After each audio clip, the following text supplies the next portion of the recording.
Good morning. আজকে আমরা কোনো সংখ্যা 5 দিয়ে বিভাজ্য কিনা বা 5 দিয়ে ডিভিজিবল কিনা সেটা আজকে জানব।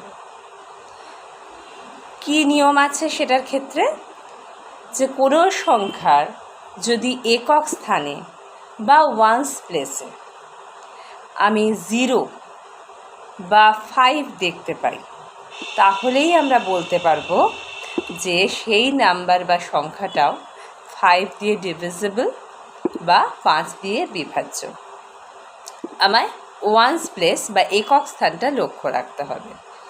ওয়ান্স প্লেস বা একক স্থানে যদি আমি 0 বা 5 দেখতে পাই, তাহলেই আমি সেই নাম্বারটাকে বলতে পারবো যে এটা 5 দিয়ে বিভাজ্য বা 5 দিয়ে ডিভিজিবল।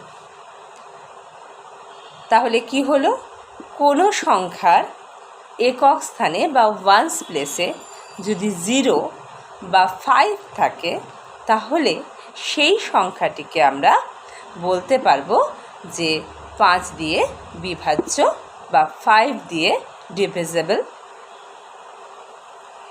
আজকে এইটুকুই।